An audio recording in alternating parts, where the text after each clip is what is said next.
amigos telespectadores da Rede Vida de Televisão e do programa Páginas Difíceis da Bíblia. Nós estamos caminhando pouco a pouco com o Evangelho de São João. Estamos explicando versículo por versículo.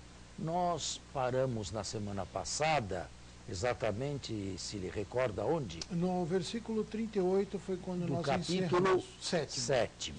Então, exatamente, Jesus que no último dia da festa das tendas ou dos tabernáculos se apresenta como água viva e eu expliquei, não é? Isso. Então podemos ir para frente ou... Então vamos a partir do versículo 39, Pois não, tá bem? certo. Ele falava do Espírito que deviam receber aqueles que tinham crido nele, pois não havia ainda Espírito, porque Jesus ainda não fora glorificado. Esta é teologia, é uma nota parentética, está entre parênteses, e é uma teologia do evangelista ou do redator final deste evangelho. Isto é, o Espírito dependia da glorificação de Jesus. Para a teologia desse evangelista, o Espírito só virá quando Jesus for glorificado. E quando será glorificado? Na paixão, morte, ressurreição e ascensão. Então, sim, ele se tornará capaz, na sua humanidade glorificada, de dispensar, de conceder o Espírito, que metaforicamente foi aí apresentado como água viva. Quem tem sede, venha a mim e beba aquele que crê em mim. No fundo, a água viva é a metáfora do Espírito Santo. Certo. Claro, água viva, não qualquer água. Por quê a metáfora água, no entanto? Porque água, já nesta vida aqui, é aquele elemento mais indispensável para a vida. Substancial a todos. Né?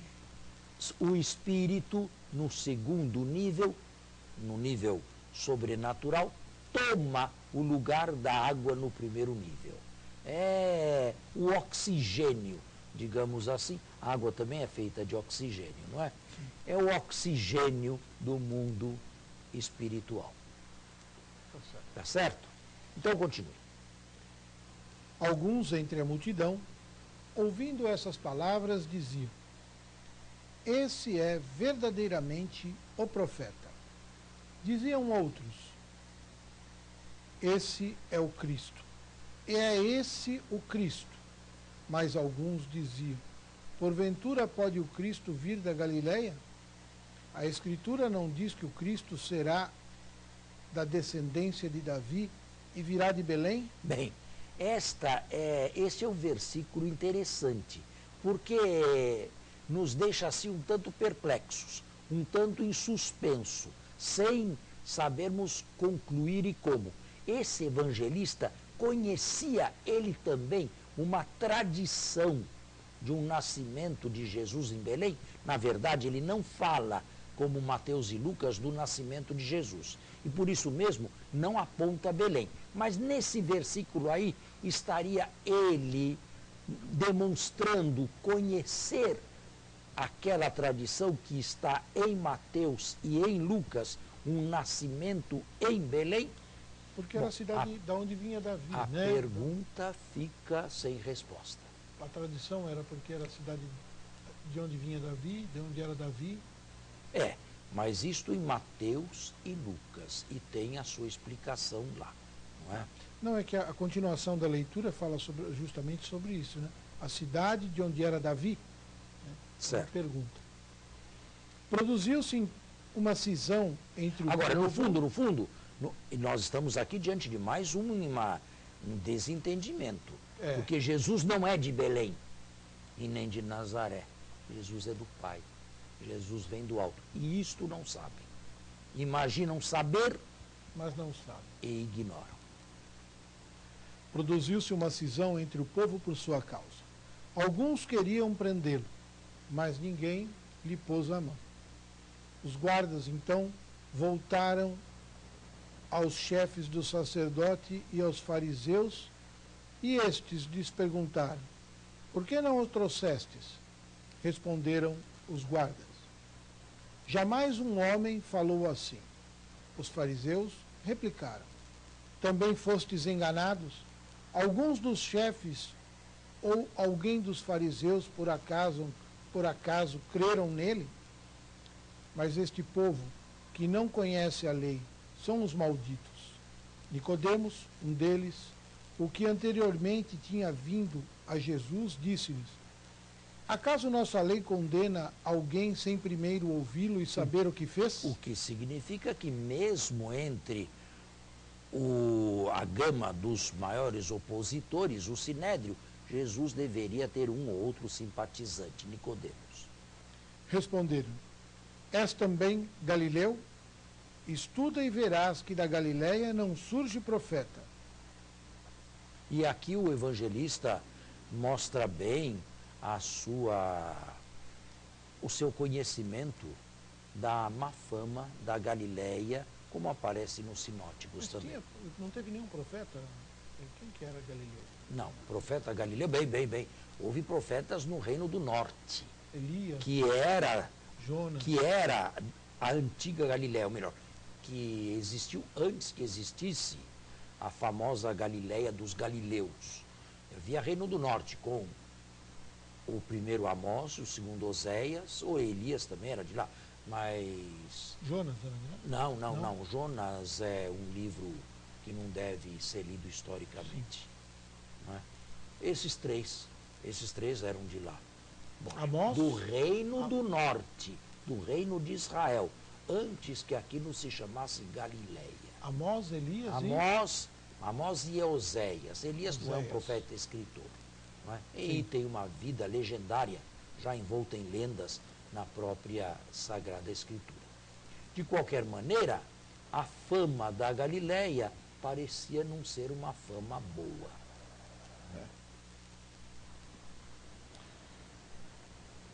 E cada um voltou para a sua casa. Jesus foi para o Monte das Oliveiras. Bem, agora você está começando o capítulo 8º? Sim, é o primeiro versículo, inclusive. Jesus foi para o Monte das Oliveiras. Este capítulo 8º, versículos 1a, onde termina a perícope, 11, 1 a 11, tem uma complicação impressionante. Exatamente. É o famoso episódio da adúltera, não é verdade? Isso mesmo. É uma perícope esta extremamente complicada. Por quê? Porque ela não se encontra nos principais códices gregos. Não se encontra. Ela se encontra na Vulgata, ela se encontra em algum códice minúsculo, mas falta nos principais. E aí a grande pergunta: essa perícope é mesmo de João? Lendo-a, ela tem um sabor de ser de Lucas. Se ela não estivesse aí, ninguém, em primeiro lugar, sentiria a falta dela. Mas ela ficaria muito bem em algum lugar do Evangelho de Lucas, que é o evangelista da misericórdia. E aqui se trata exatamente da misericórdia de Jesus. Digamos, assim, grosso modo, que do ponto de vista da crítica textual, o episódio é duvidoso. É de autenticidade duvidosa. Agora, isto não quer dizer que ele não seja inspirado. O Concílio de Trento o considerou parte das Escrituras. Portanto, para nós católicos romanos, o problema de inspiração não se põe. O problema que se põe é o problema da autenticidade. Provavelmente não era este episódio um episódio de João, de onde ele teria vindo.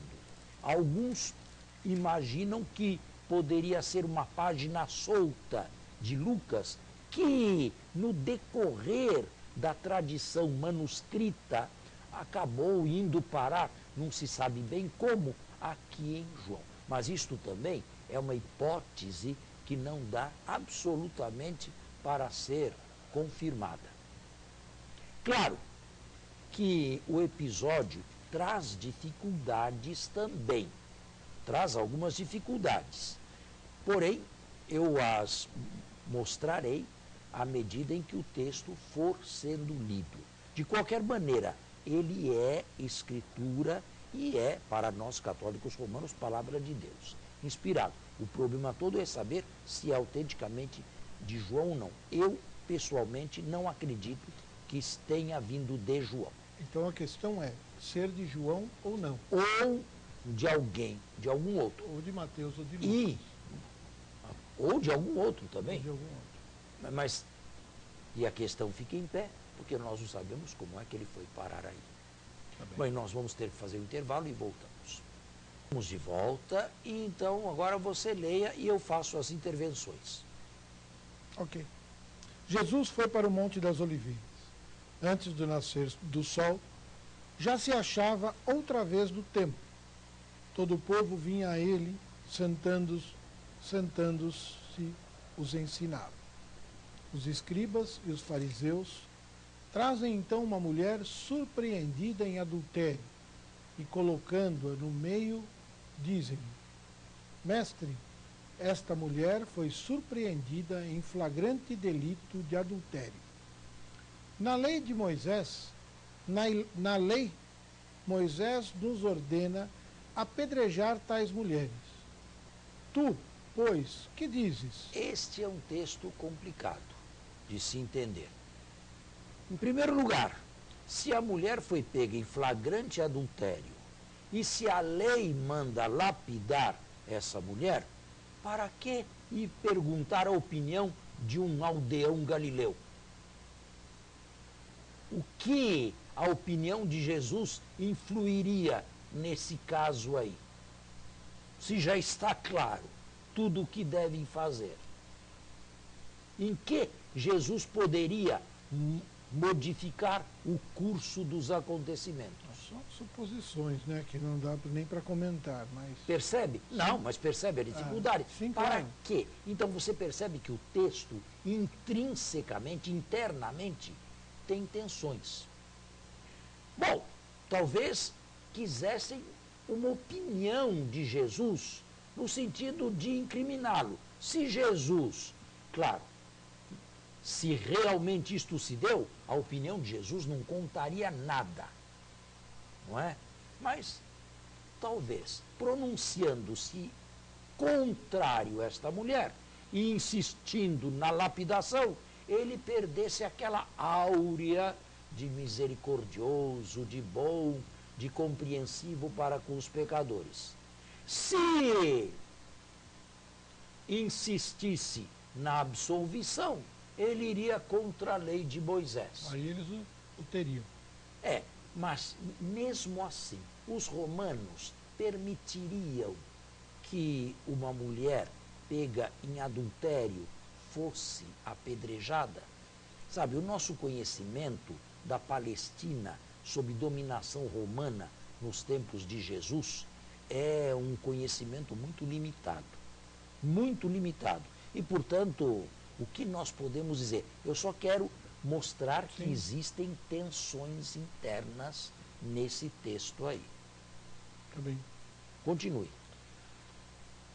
Mas Jesus, eles diziam, para pô-lo à prova, a fim de terem matéria para acusá-lo. Mas Jesus, inclinando-se, escrevia na terra com o dedo. Por que Jesus escrevia na terra? Bem, aqui também houve muitas elucubrações e hipóteses. Se Jesus escreveu alguma coisa, o evangelista não julgou importante e transmitida. Portanto, se o evangelista não transmitiu, não o importou. E se não importava a ele, a nós também não deve importar demasiadamente.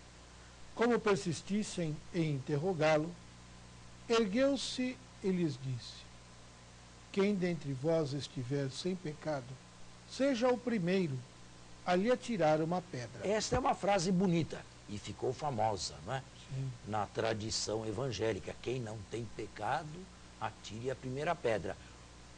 Era como se Jesus estivesse destampando a consciência de cada um deles e convidando cada um a examinar-se a fundo, se também não havia cometido alguma coisa do gênero, ou quem sabe até pior.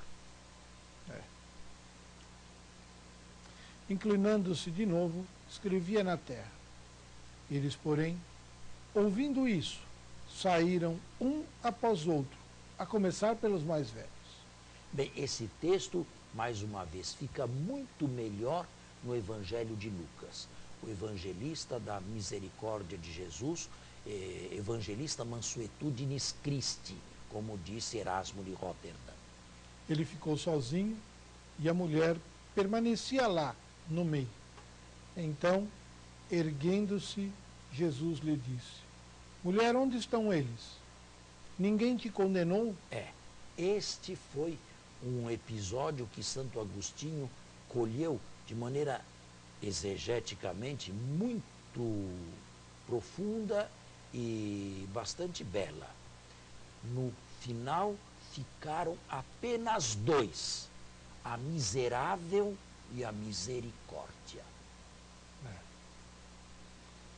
Misera et misericors, em latim. Disse ela: Ninguém, Senhor. Disse então Jesus: Nem eu te condeno. Vai e de agora em diante não peques mais. O que significa que devemos tomar cuidado quando se imagina que Jesus simplesmente convivesse bem com os pecadores, sem incomodá-los. E que as portas do reino dos céus estão abertas a todos, independente do arrependimento ou não, da conversão ou não, e até mesmo para pecadores empedernidos e impenitentes. Claro que não. Jesus não é a favor do pecado. Jesus não é a favor do adultério. Vai e não peques mais. Simplesmente um perdão misericordioso. Repito o que eu tinha que dizer, o texto não deixa de ser uma pedra diferente no Evangelho de João e não deixa de ter contradições internas também. Agora, a partir daí, se pode reconstruir o episódio como se deu? Não, eu acredito que não mais. A partir dessa única perícope, desses únicos 11 versículos, que em algumas Bíblias até desaparecem, eu acredito que não se possa mais reconstruir o que de fato tenha acontecido. Certo? Sim. Então vamos continuar. E esse capítulo 8º é um capítulo, como o 7º, são dois capítulos bastante polêmicos entre Jesus e os judeus. De novo Jesus lhes falava: Eu sou a luz do mundo. Quem me segue não andará nas trevas, mas terá a luz da vida. Eu sou a luz do mundo. Eu já tive ocasião aqui de dizer que eu sou, egoimi, é o nome de Deus. Às vezes, poucas, mas com bastante ênfase, a expressão veio usada sem predicativo. Eu sou, é o nome de Deus. Outras vezes, as mais das vezes deste evangelho, vem a expressão usada com predicativo. Eu sou o bom pastor. Eu sou a porta das ovelhas. Eu sou o pão da vida. Eu sou a luz do mundo. Não nos esqueçamos que estamos ainda no contexto da festa das tendas. E juntamente com o pedido incessante para que viesse água, chuva, se iluminava a cidade de Jerusalém com muitas velas, naturalmente alimentadas por óleo, por azeite. Era também a festa da luz, ou a festa das luzes. E Jesus se aproveita, no texto de João, para se auto-manifestar de outra maneira. Eu sou a luz do mundo. Disseram-lhe os fariseus: Tu dás testemunho de ti mesmo, teu testemunho não é válido. Jesus respondeu-lhes: embora eu dê testemunho de mim mesmo, meu testemunho é válido, porque sei de onde venho e para onde vou. Vós, porém, não sabeis de onde venho, nem para onde vou. Ele não é de Belém e nem de Nazaré. É do Pai. Vós julgais conforme a carne, mas eu a ninguém julgo. Se eu julgo, porém, o meu julgamento é verdadeiro, porque eu não estou só, mas comigo está o Pai que me enviou. E está escrito na vossa lei, que o testemunho de duas pessoas é válido. Eu dou testemunho de mim mesmo e também o Pai, Agora, que me enviou, dá testemunho de mim. como o Pai dá testemunho de Jesus? Falando internamente ao coração de cada um. De tal maneira que, se este coração for disponível, for dócil, o Pai falará e o conduzirá a Jesus. Ninguém vai a Jesus se o Pai não lhe tiver antes falado e não tiver presenteado Jesus com essa pessoa. Nós vamos encerrar por aqui e voltamos a semana que vem. Bom domingo a todos, até a próxima semana.